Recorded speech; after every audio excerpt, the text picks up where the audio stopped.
Engineer جس نے مسجد الحرام اور مسجد نبوی کو ڈیزائن کیا، اس شخص نے کروڑوں روپے کا معاوضہ آفر کیے جانے کے باوجود ٹھکرا دیا۔ یہ وہ شخص تھا جس کو سعودی عرب کے بڑے بڑے شیخ، بڑے بڑے امیر کئی اربوں ڈالر کی تنخواہ آفر کیا کرتے تھے، معاوضہ آفر کیا کرتے تھے، کیونکہ یہ شخص انتہائی قابل آرکیٹیکٹ اور انجینئر تھا۔ یہ ایک مصری تھا جس نے ظاہری دنیاوی نمود و نمائش سے دور رہ کر اپنی جنت بنانے کی ٹھانی۔ یاد رکھیں یہ مصر کی تاریخ کا سب سے کم عمر شخص تھا جس نے ہائی اسکول سرٹیفکیٹ حاصل کیا، پھر رائل کالج آف انجینئرنگ سے، جو رائل کالج تھا ان کا، اس سے سب سے کم عمر طالب علم جس نے گریجویشن کی ڈگری لی، پھر یورپ میں اسلامک آرکیٹیکٹ میں اس نے 3 ڈگریاں حاصل کی۔ اس کے علاوہ وہ سب سے کم عمر نوجوان تھا جس نے بادشاہ سے نائل، سکارف اور آئرن کا خطاب حاصل کیا۔ یہ سب اس انجینئر کو خطابات دیے گئے۔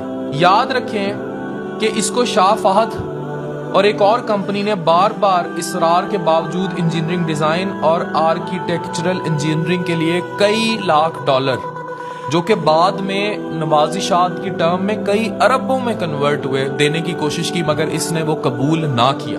اس نے کہا کہ میں 2 مقدس مساجد کے کاموں کے لیے کیوں معاوضہ لوں، اور اگر میں نے یہاں معاوضہ لے لیا تو میں قیامت کے روز اللہ کا سامنا کیسے کروں گا۔ اس نے 44 سال کی عمر میں شادی کی، ایک بیٹا پیدا ہوا، اور زچگی کے دوران اس کی اہلیہ جو ہے وہ دنیا سے چلی گئی۔ یہ ساری زندگی عبادت الہی میں مصروف رہا اور اس نے حرمین شریفین کی خوب خدمت کی۔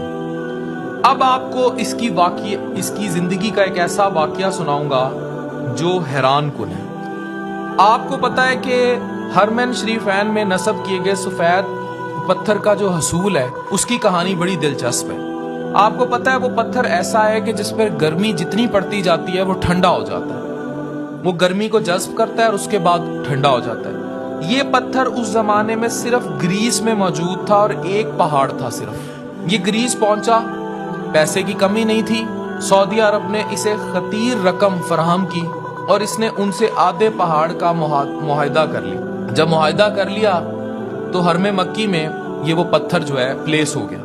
15 سال بعد سعودی حکومت نے مسجد نبوی میں اس کو ایسا ہی پتھر نصب کرنے کے لیے کہا۔ ڈاکٹر صاحب بہت ریسرچ کے بعد پریشان ہو گئے کہ یہ پتھر سوائے گریس کے اس پہاڑ کے کہیں اویلیبل ہی نہیں ہے۔ یہاں اللہ کی مدد شروع ہوتی ہے، یہاں اس شخص کی جو جنت لکھی جا چکی یا اگلا جہاں لکھا جا چکا وہ رب جانے اور ڈاکٹر صاحب جانے، لیکن اس کی مدد دنیا پر کیسے ہوتی ہے یہ واقعہ سننے والا ہے۔ یہ بڑا پریشان ہو گیا اور سعودی حکومت سے کہہ کے نکلا کہ مجھے وہ پتھر نہیں مل رہا، لیکن I will try my best۔ یہ اسی گریس کمپنی کے پاس پہنچا جہاں سے یہ آدھا پہاڑ خرید چکا تھا، حکومتی عہدیداروں سے معاہدے کیے، باقی آدھا پہاڑ پتہ کیا تو انہوں نے کہا کہ یہ تو 15 سال پہلے یہ خاص پتھر ہم بیچ چکے ہیں، 15 سال پہلے that has being sold، اور اب وہ نہیں پتا وہ کس کو بکا ہے۔ یہ شخص مایوس واپس آیا، اس نے وہاں اپنے تئیں ایک سیکٹری کے ذمہ لگایا کہ بھائی مجھے پتا کر کے دیں، وہ کسی نے تو خریدا ہوگا اور جہاں بھی وہ پتھر ہے اس کی کوئی مالیت تو ہوگی۔ یہ واپس لوٹ رہا تھا۔ یہ اس کی زندگی کا بڑا زبردست واقعہ ہے کہ اس کو کال ریسیو ہوتی ہے اسی کمپنی سے اور وہ کہتی ہے کہ آپ واپس آ جائیں، ہم آپ کو بتاتے ہیں، ریکارڈ چھانا ہے کہ کس نے خریدا ہے۔ جب اس کے سامنے میٹنگ کے دوران سیکٹری کمپنی کی ڈیٹیلز لے کے آئی تو وہ ایک سعودی کمپنی ہی تھی جس نے خریدا تھا۔ اس کا دل دھڑکنا بند ہو گیا اور یہ پریشان ہو گیا، حیران ہو گیا کہ رب کی قدرت دیکھیں کہ رب کے گھر لگائے جانے والا پتھر وہ وہیں موجود ہے، سعودی عرب میں ہی موجود ہے۔ یہ فوراً اس نے فلائٹ پکڑی اور سعودی عرب پہنچا اور اس کمپنی کے دفتر پہنچا اور ڈائریکٹر ایڈمن سے ملا اور پوچھا کہ وہ جو ماربل آپ نے گریس سے پورا اتنے بھاری مالیت کا خریدا تھا وہ ماربل اب کہاں لگایا ہوا ہے؟ جہاں بھی لگایا ہوا ہے ہم ہر قیمت دے کر اس کو واپس لے جانا چاہتے ہیں اور ہم مسجد نبوی میں اس کو پلیس کرنا چاہتے ہیں۔ تو جیسے اس نے کمپنی کے مالک کو، جو کہ خود ایک ارب پتی شیخ تھا، یہ بات بتائی، اس نے فوراً بغیر کوئی معاوضہ لیے وہ پتھر دینے کا وعدہ کر لیا، اور حیران کن بات یہ ہے کہ اس نے وہ پتھر 15 سال سے کہیں استعمال نہیں کیا تھا۔ اسے اس پتھر کی یہ والی خصوصیت نہیں معلوم تھی، اور وہ پتھر کو لے آیا اور اس کے بعد اس نے مسجد نبوی میں پلیس کیا۔ اب یہ دیکھیں کہ عظیم انجینئر کی تصویر دوبارہ دیکھیں، جس نے مسجد الحرام اور مسجد نبوی کو ڈیزائن کیا، کوئی معاوضہ نہیں لیا، اور اس کے مقاصد عظیم تھے، راستے کٹھن تھے، اور اللہ نے اس کی کس طرح مدد کی کہ وہ پتھر جو گرمی جذب کر کے ٹھنڈا ہوتا تھا اس کو یہ مسجد نبوی میں بھی لے آیا۔ بہت لمبی عمر پائی انجینئر صاحب نے، اور ہم سب کے لیے ایک بہت بڑا سبق چھوڑ گئے۔ یہ یاد رکھیں کہ ایک دنیا وہ ہے جو ہماری آنکھ دیکھتی ہے، ایک دنیا وہ ہے جو ہماری آنکھ نہیں دیکھ رہی، اور وہ دنیا اللہ کی دنیا ہے، اور وہ دنیا اس دنیا پر بھی موجود ہے اور دوسرے جہاں پر تو ہے ہی۔ تو یہ یاد رکھیں کہ جب آپ اللہ کی راہ میں نکلتے ہیں، now he is very famous engineer, you may search it anywhere, he is one of the most famous persons in the history of Islamic architect. آپ لکھیں ہو is doctor Kamal Ismail, engineer محمد کمال اسماعیل۔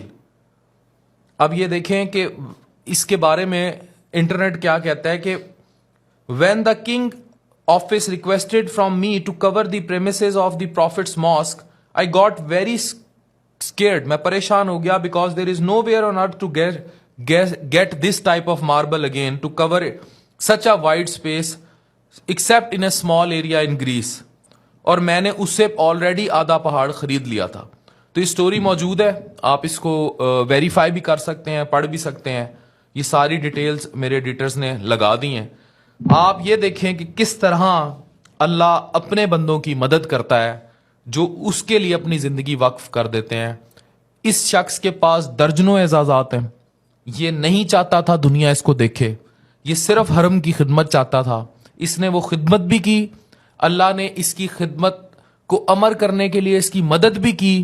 اور یہ ایک واقعہ کہ کس طرح وہ سفید پتھر 15 سال پہلے ہی کسی اور سعودی نے خرید کر رکھ دیا کہ 15 سال بعد ڈاکٹر صاحب آئیں گے اور یہ پتھر اس سے خریدیں گے اور مسجد نبوی میں نصب کریں گے، جبکہ اس شخص کو خود خریدنے والے کو، اتنا مہنگا پتھر ماربل خریدنے والے شخص کو اس کی افادیت تک معلوم نہ تھی۔ یہ اللہ کا راستہ ہے۔ ڈاکٹر عفان کیسر سائننگ آف۔